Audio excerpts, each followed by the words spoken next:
My father, Richard Bennett, spent 37 years as Senior VP of Operations at Meridian Industrial Solutions.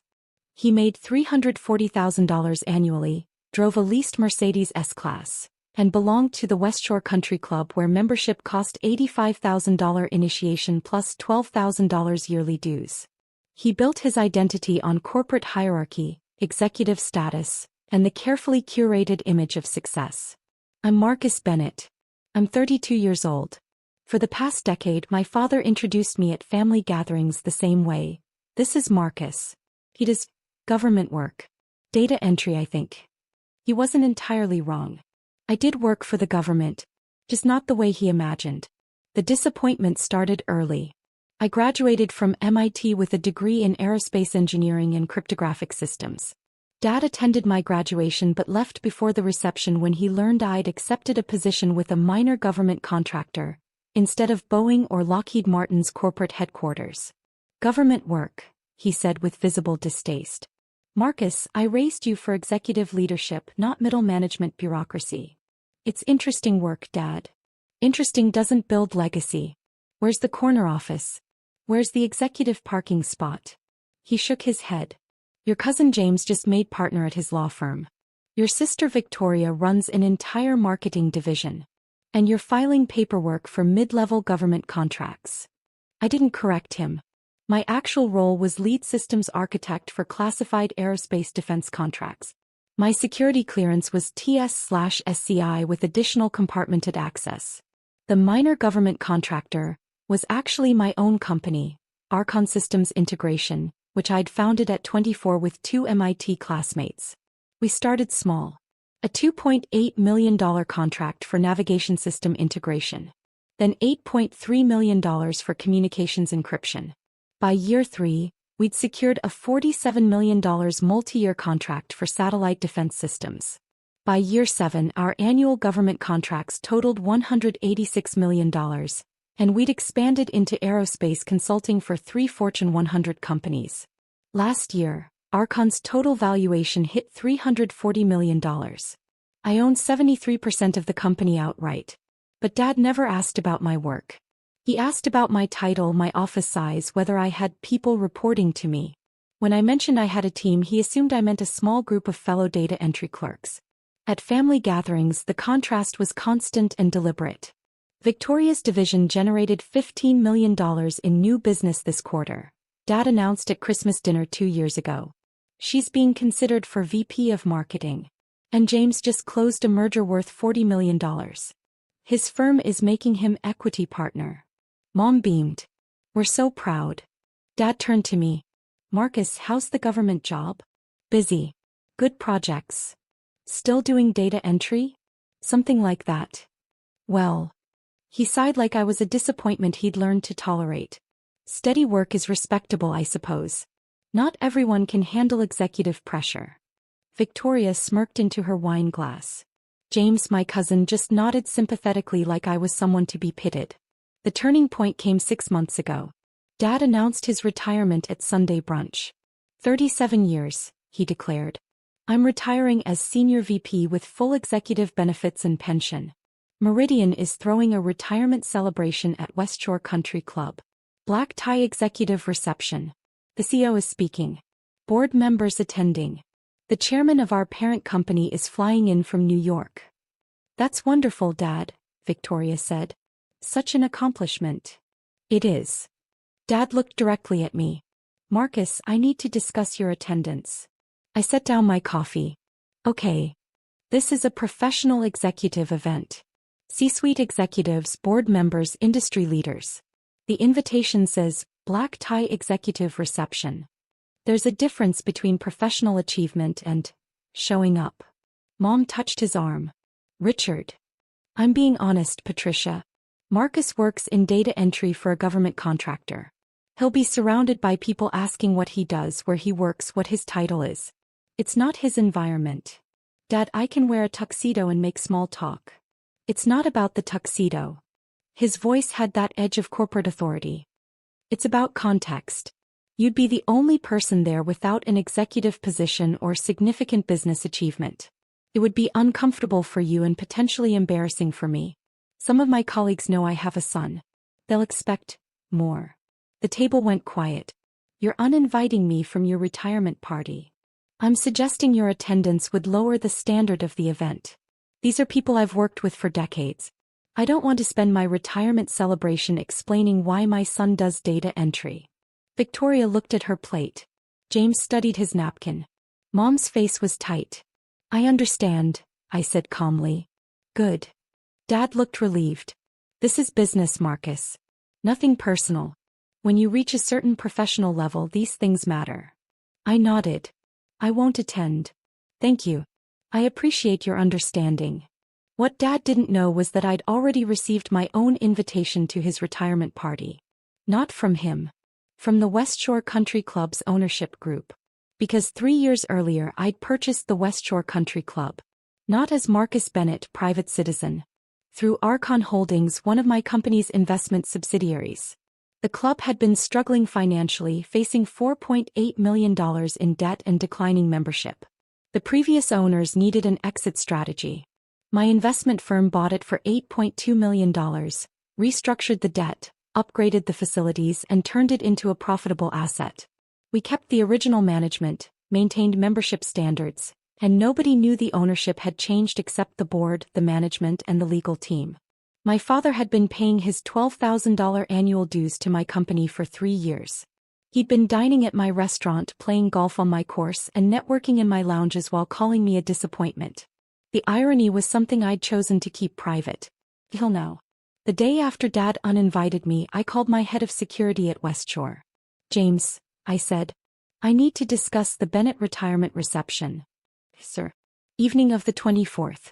We've got the Platinum Lounge reserved, full catering, valet service. Your father's company booked it 8 weeks ago. I'm aware. I need you to personally handle entrance management that evening. Of course. Any specific concerns? Richard Bennett is the guest of honor. He'll be arriving around 6:30 p.m. When he tries to enter the Platinum Lounge, I need you to stop him. There was a pause. Sir. The Platinum Lounge is owner-reserved space. My father doesn't know I own the club. He's about to learn. When he arrives, inform him that the Platinum section requires owner authorization for entry. Don't let him through until he asks the right questions. James was quiet for 3 seconds. Understood, sir. And when he asks who the owner is, tell him the owner is already inside. Then call me. I'll handle the rest. Yes, sir. I hung up and opened my email. The invitation Dad had sent was still there. Black tie executive reception. Regrets only. I replied with one word, okay. Then I called my executive assistant at Archon. Michelle, I need you to prepare a portfolio. What kind? Everything. Company valuation, government contracts, facility clearances, client list. The unclassified portions. Include the West Shore Country Club acquisition documents, financial statements for the past 3 years, and my personal net worth summary. Print it in a leather binder. I need it by the 24th. The day of your father's retirement party. Exactly.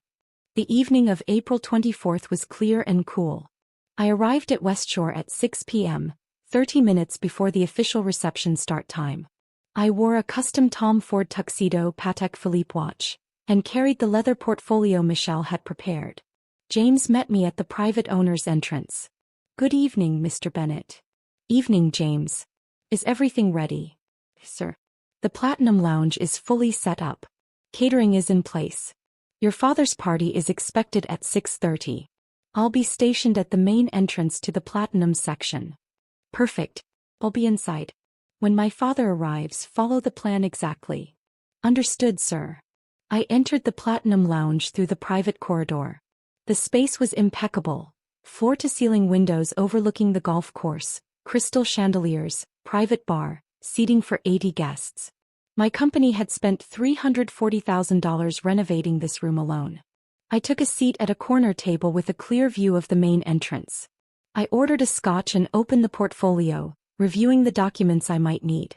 At 6:32 p.m., I heard raised voices from the entrance corridor. Sir, I need to see your authorization. Authorization? I'm the guest of honor. This is my retirement party. That was Dad's voice, already frustrated. I set down my scotch and waited. I understand, sir, but the Platinum Lounge is reserved exclusively for the owner's guests this evening. I need confirmation that you're authorized to enter this section. Authorized? My company booked this room 8 weeks ago. We paid $18,000 for this space. The booking is confirmed, sir. However, the Platinum section has specific access requirements. Club ownership has reserved this area for tonight. I need to verify your authorization. This is absurd. Dad's voice was getting louder. I've been a member of this club for 15 years. Do you know who I am? Yes, Mr. Bennett. You're tonight's honoree. However, club policy requires. Get your manager. Get the club president. This is outrageous. James remained calm. Sir, I'm following owner instructions directly. The owner of West Shore Country Club has reserved this section. If you'd like entry, I need to confirm you're on the authorized guest list. There was a dangerous pause. Who owns this club? The ownership information is private, sir. However, the owner is currently inside the Platinum Lounge. Would you like me to inquire about your authorization? Yes. Immediately. I heard James speak quietly into his radio. Security to owner. Mr. Richard Bennett is at the Platinum entrance requesting authorization. I stood, straightened my jacket and walked toward the entrance. The portfolio remained on my table. I wouldn't need it yet. The corridor opened into the entrance foyer. Dad stood facing James, red-faced and furious. He was wearing a tuxedo, looking every inch the successful executive. Mom stood behind him, looking uncomfortable. Victoria and her husband were there, along with about 20 other guests, all dressed formally, all looking confused and irritated. Dad was mid-sentence when he saw me. And I want to speak to whoever owns this club right now because this is the most unprofessional. He stopped. His face went through 3 expressions: confusion, recognition, and dismissal. Marcus, what are you doing here? I told you not to attend. I smiled politely. Hello, Dad. Victoria. You weren't invited, Dad said sharply. This is an executive event. I'm aware. Then why are you here? And why are you inside the Platinum Lounge? He turned to James. This is my son. He's not authorized to be here either. He works in government data entry. James looked at me. I gave him a small nod. Mr. Bennett, James said carefully. This is Marcus Bennett. He owns West Shore Country Club. The corridor went completely silent. Dad stared at James. What? Marcus Bennett is the owner of this facility. He purchased it 3 years ago through Archon Holdings. He's authorized to be anywhere on the property. In fact, he authorized tonight's event. Dad's face went pale. That's impossible. I can provide documentation if needed, sir. Dad turned to me slowly. You own this club? Yes. You own West Shore Country Club. Through one of my investment companies, yes. We acquired it 3 years ago when the previous owners faced financial difficulties. We've invested about $3.2 million in renovations and improvements since then. Your investment company? Archon Holdings. It's a subsidiary of Archon Systems Integration. That's my primary company. Mom's hand went to her mouth. Victoria's face had gone white. Dad's voice was very quiet. Your government data entry job. I don't do data entry, Dad. I'm the founder and CEO of Archon Systems Integration. We're a defense aerospace contractor specializing in classified satellite and communications systems. We hold $186 million in active government contracts. Last year our company valuation was $340 million. I own 73% of it. The number hit him like a physical blow. You're saying you're worth. Personally, about $248 million, not including real estate holdings and other investments. Including this club, which we purchased for $8.2 million and is now valued at approximately $11.7 million. Dad grabbed the wall for support. You've been paying your membership dues to my company for 3 years, I continued calmly. The $12,000 annual fee the restaurant charges, the golf course fees. All of it. You've been dining at my restaurant, playing on my golf course and networking in my facilities while telling everyone I do data entry. I didn't know. You never asked, Dad. You asked about my title, my office size, whether I had a corner window. You never asked what I actually do. You assumed. And when your assumption made me seem disappointing, you stopped asking altogether. Victoria found her voice. Marcus, we had no idea. Of course you didn't. Because none of you wanted to know. Dad introduced me as government data entry for 10 years. At family dinners, at Christmas, at every gathering, I was the disappointment. The one who didn't meet the executive standard. Dad was shaking his head. But you never corrected me. You never said. I said I had interesting work. I said my team was growing. I said we had good projects. You heard what you wanted to hear. Why didn't you just tell me? I looked at him for a long moment. Because I wanted to see if you'd ask. If you'd show interest in my life beyond measuring it against your corporate hierarchy. You never did. For 10 years you never once asked about my actual work. You just assumed I'd failed to meet your standards. Mom was crying now. Marcus, we're so sorry. And 3 days ago, I continued, you uninvited me from your retirement party because my attendance would lower the standard and embarrass you in front of your executive colleagues. You were worried someone might ask what I do and you'd have to explain your disappointing son. Dad's voice was barely a whisper. I didn't know. You didn't want to know. I turned to James. Please escort Mr. Bennett and his guests into the Platinum Lounge. They're authorized for tonight's event. It's his retirement party. He should enjoy it. Yes, sir. I started walking back toward the lounge. Marcus, wait. I stopped but didn't turn around. Your retirement celebration starts in 15 minutes, Dad. The CEO of your company is about to arrive. The board chairman is flying in from New York. You worked 37 years for this moment. Don't waste it. But I need to apologize. You need to celebrate your retirement. We'll talk later. Or not. Right now you have guests arriving. I walked back into the Platinum Lounge. Behind me, I heard James quietly directing Dad's guests inside. I returned to my corner table, picked up my scotch and waited. The next hour was fascinating. Dad's colleagues arrived. The CEO of Meridian Industrial Solutions, the board members, the chairman from New York. They entered the Platinum Lounge and within 10 minutes, 3 of them had approached my table. Marcus Bennett, Tom Hargrove, CEO of Meridian. He extended his hand. I didn't realize you'd be here tonight. I shook his hand. Richard Bennett is my father. It's his retirement party. Of course, but I meant, your company does exceptional work. We've been trying to get a meeting with Archon Systems for 6 months. Our aerospace division has a project that could benefit from your cryptographic expertise. We can arrange a meeting. Have your people contact my office. He nodded enthusiastically. Absolutely. And I have to say, this facility is remarkable. The renovations you've done are extraordinary. Best private club in the state. Thank you. He glanced toward where Dad stood, pale and shaken, surrounded by well-wishers who didn't yet understand what had happened. Richard never mentioned his son owned the club. I don't think he knew. Tom Hargrove's eyebrows rose. He didn't know his own son owned a $340 million aerospace company? We don't talk much about work. That's unfortunate. He paused. Well, congratulations on your success. You've built something remarkable. 2 more executives approached within the next 20 minutes. Both knew my company. Both wanted meetings. Both seemed confused about why Dad had never mentioned me. I watched Dad across the room. He kept glancing at me, then away, then back. His retirement speech was scheduled for 8 p.m. He looked like a man whose entire worldview had just collapsed. At 7:45, Mom approached my table alone. Marcus, may I sit? Of course. She sat carefully, her hands folded in her lap. I don't know what to say. You don't need to say anything, Mom. Yes, I do. Her voice cracked. We failed you. Your father and I both. We were so focused on what we thought success looked like that we couldn't see what you were actually building. You saw what Dad wanted to see. That's not an excuse. She wiped her eyes. You built an extraordinary company. You've achieved more than any of us imagined.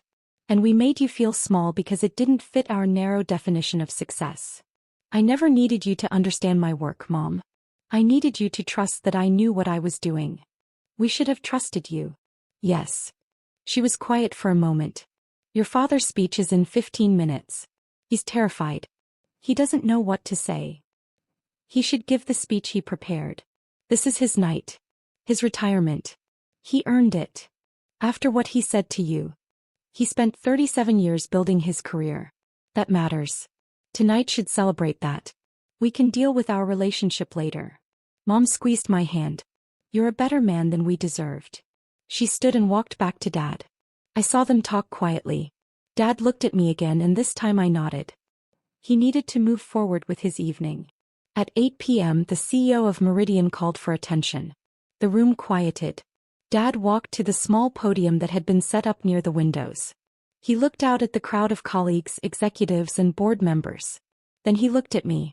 37 years ago, he began, I started at Meridian as a junior operations manager. I was 26 years old, hungry to prove myself, determined to climb the ladder. I believed success meant titles, corner offices, executive parking spots. I built my career on that foundation. He paused. Tonight, I'm retiring as Senior VP of Operations. I reached the executive level I dreamed about. I earned the titles I wanted. By every measure I set for myself, I succeeded. His voice changed. But tonight I also learned that I failed to recognize success when it was sitting in my own home. My son Marcus is in this room. He's the owner of this club. More importantly, he's the founder and CEO of a $340 million aerospace defense company. He built it from nothing while I told people he did data entry. The room was completely silent. For 10 years I measured his success by my standards. I looked for corner offices and executive titles. I never asked about the classified government contracts, the defense systems, the aerospace innovations he was creating. I saw what I wanted to see and what I saw disappointed me. Dad's hands gripped the podium. 3 days ago, I uninvited him from this party because I was embarrassed by what I thought he did. I told him his attendance would lower the standard of this event. Tonight I learned he owns the venue. He authorized this entire celebration. And every executive in this room seems to know his company and want to work with him. Someone in the crowd actually gasped. So before I talk about my 37 years at Meridian, I need to say this. Dad looked directly at me. Marcus, I'm sorry. I'm sorry for dismissing your achievements. I'm sorry for never asking about your work. I'm sorry for measuring you by standards that don't matter. You built something extraordinary and I was too blind to see it. The room was absolutely still. You were right, Dad continued quietly. I didn't want to know. Because knowing would have meant admitting I was wrong about what success looks like. It would have meant recognizing that you surpassed everything I achieved, and you did it quietly without the titles and recognition I craved. He paused. I don't know if you can forgive me, but I hope tonight, on what should be my celebration, you understand that I finally see you. And I'm proud. Not of your money or your company or your success. I'm proud that despite having a father who couldn't see your worth, you built something meaningful anyway. Dad stepped back from the podium. The room erupted in applause, but he wasn't looking at them. He was looking at me. I stood and walked to the podium. The crowd quieted. Dad, I said, give your retirement speech. You earned this night. We'll talk tomorrow. But tonight is yours. He nodded slowly. I returned to my table. Dad gave his prepared speech. He talked about his career, his colleagues, his journey from junior manager to senior VP. It was a good speech, humble and grateful. When he finished, the crowd applauded enthusiastically. The party continued until 11 p.m. Executives approached Dad with congratulations. Several approached me with business cards and meeting requests. Victoria hugged me awkwardly and apologized 3 times. Mom cried again. At 10:45, as guests were leaving, Dad approached my table one last time. Can we have coffee tomorrow? Sure. At my house. I thought about it. No. Let's meet at the club. 9 a.m. We can talk in the owner's private dining room. He nodded. I'll be there. Dad. Yes. You didn't fail. You built a successful career. You raised 3 kids. You provided for your family. That matters. We just need to redefine what success means to both of us. His eyes filled. Thank you. He left with Mom. Victoria and her husband followed. The remaining guests filtered out. By 11:15 I was alone in the Platinum Lounge. James appeared. Quite an evening, sir. Yes. Will Mr. Bennett be returning? Tomorrow morning. We're having coffee. I'll have the private dining room prepared. Thank you, James. I walked through the empty lounge, past the tables that had held Dad's retirement celebration, out to the private corridor. My car was waiting. I drove home to my house in Brookfield Heights, a $2.8 million property I'd purchased with my first major contract payout. The next morning I arrived at West Shore at 8:50 a.m. James had the private dining room set up with coffee, pastries, and a quiet space for conversation. Dad arrived at exactly 9 a.m. He looked tired but steady. We sat. I poured coffee. I brought something, Dad said. He pulled out a folder. This is every family photo I have of you.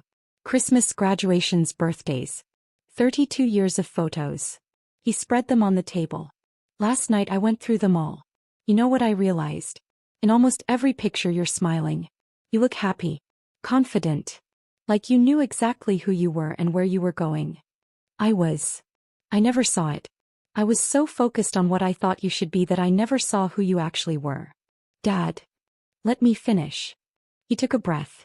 I built my entire identity on corporate hierarchy. When you didn't follow that path, I thought you'd failed.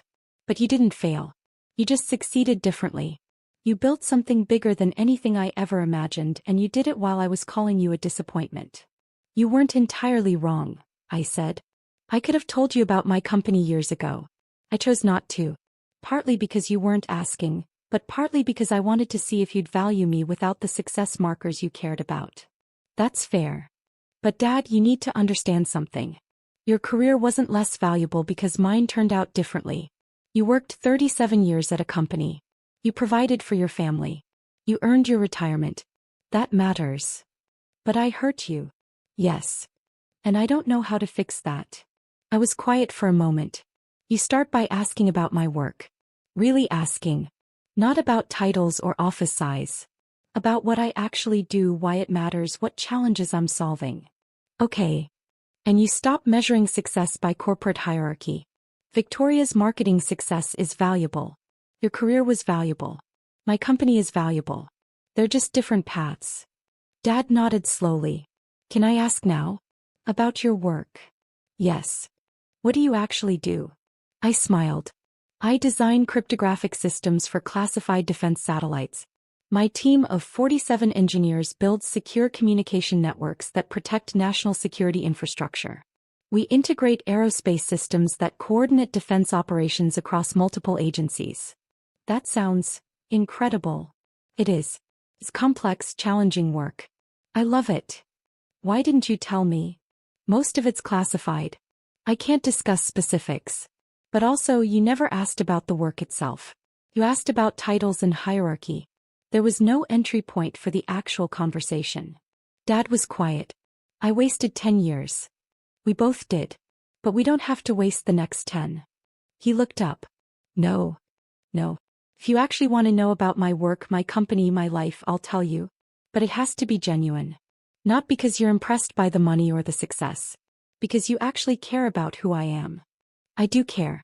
Always cared. I just showed it terribly. Then we start over. Today. Dad reached across the table. I shook his hand. Marcus, what you've built is extraordinary. Not just the company or the money. The way you handled last night. The way you're handling this conversation. You're a better man than I taught you to be. You taught me plenty, Dad. Work ethic, integrity, commitment. I just applied it differently. We talked for 2 more hours. I showed him the portfolio Michelle had prepared, the unclassified portions of my company, the contracts I could discuss, the growth trajectory we were on. He asked real questions. Some he didn't understand, but he tried. At noon we walked out together. In the parking lot he looked at the club building. You really own this. Yes. It's remarkable what you've built. Thank you. Marcus. Yeah. Can I tell people about your company now? Or is it still classified? I smiled. The company itself isn't classified. You can tell anyone you want. Good. Because I'm pretty sure half the executives from last night want to work with you, and I'd like to brag about my son for once. Feel free. He hugged me then. Tightly. The first real hug in probably a decade. 3 months later, Dad attended Archon's annual partners' dinner. I introduced him to my team, my business partners, the government liaisons I could acknowledge publicly. He asked questions, listened carefully, and at one point whispered to me, I had no idea this is what you were building. Tao, you know. I'm sorry it took so long. It's okay, Dad. We got here eventually. Victoria started asking about my work too. Real questions, not just polite interest. Mom visited my office and met my team. Slowly, carefully, my family started seeing me as I actually was, not as they'd assumed I'd be. And Dad? He updated how he introduced me. Now this is my son Marcus. He founded and runs a defense aerospace company. He's doing classified work I barely understand, but it's extraordinary. Want to hear about it? I still own West Shore Country Club.